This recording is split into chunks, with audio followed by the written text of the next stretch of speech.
to talk about bikes that shaped the modern Indian motorcycling scene, one cannot overlook the contribution of the Hero Honda Karizma. It was the largest bike of its time for a good couple of years. It was unlike anything available, giving you that big bike feel. Not to forget the hoopla surrounding its premium asking price. Yes, it was serious. It was fast and it was one of the only two choices if you wanted a sports machine at that time. Subsequent versions of the bike diluted its legacy, and we don't even want to mention the EBR connection. Hence, the icon had to go into hibernation officially in 2020, but it was very much away from the market even before that. The Hero Honda Karizma was my first bike. Back when my riding buddies were progressing onto KTM 200 Dukes and Pulsar NSs, my father proudly gave me his prized Karizma. And it was a worthy teacher to me. So is Lavasa. This 8-kilometer stretch of twisty, hilly road is perhaps a great teacher. It was here on the Karizma that I first stumbled onto this hallowed stretch of tarmac. It was on the Karizma that I had my first spill here. And it is because of these two bikes is what made me realize how to make the best of what I had at my disposal. So when the new Hero Karizma XMR arrived in my garage, I had to bring both of these bikes right here to find out if Hero had revived the Karizma properly and if this new bike would have made the 20-something Jehan back then very happy.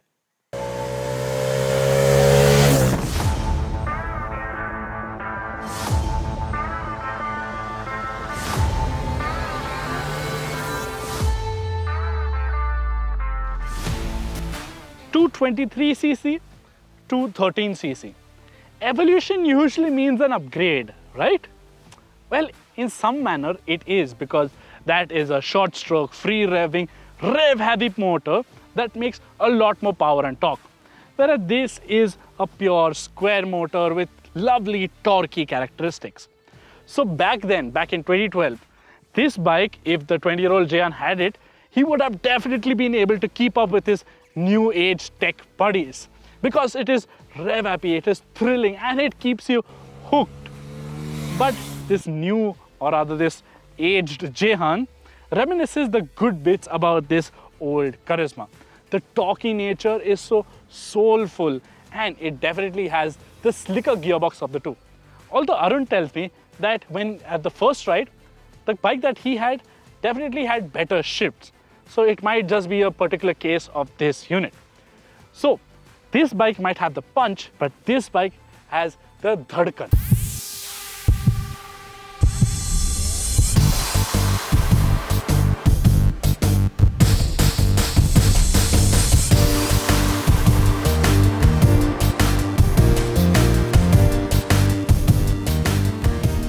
Now, most of my small spills aboard the Karizma were primarily down to the lack of good front end feel.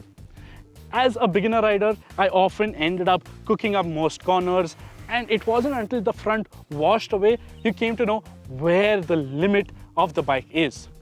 And because it's running on 18-inch alloy wheels, there was a lack of good rubber back then. And they certainly didn't have ABS to save my skin. In that regard, the new Karizma is a far nicer tool to get your basics right on. It is a good coach, helping you learn the ropes pretty well. It's sharp, agile, and fairly communicative, giving you fair amount of warnings to where the sense of the limit is. Plus, you also have dual channel ABS that will help you keep the right side up always. Wonder if I would have able to save some of those spills if I had ABS back then.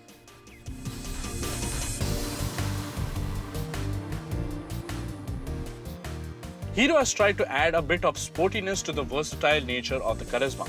So instead of chilling in a higher gear and commuting fuss-free, you end up working the gearbox. The ride is firmer and the posture is a little tedious for larger riders. Now this Karizma was certainly the big daddy of its day.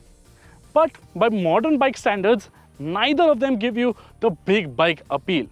In fact, when I progressed from this bike onto something bigger and then I jumped back onto this for small rides, this felt almost small, shrunken down.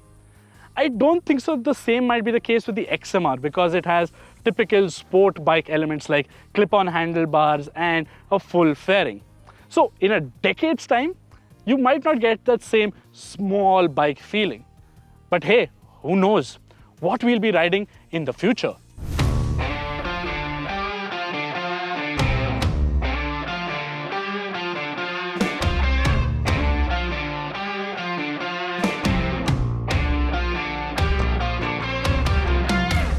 Now, would the Karizma XMR 210 have made the 20-something Jayan happy back then? Well, certainly, because it has the thrill and the excitement that 20-year-olds chase. And they are not too bothered with stuff like engine refinement and vibrations. But looking at the legacy that this Karizma started with, we feel that Hero should have come out with a Karizma 400 perhaps, because this bike was certainly the benchmark, the top dog of its day, which this one quite isn't. This is certainly a good bike, but there is no wow factor associated with this Hero. Perhaps if this was a 400, we would have said, wow, what a Karizma.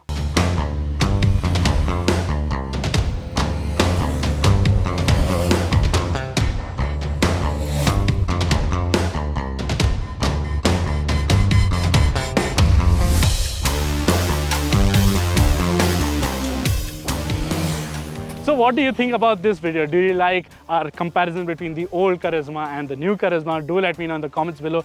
Don't forget to like and share this video, subscribe to our channel, hit the bell notification icon, and let us know if Hero should have made the Karizma 400.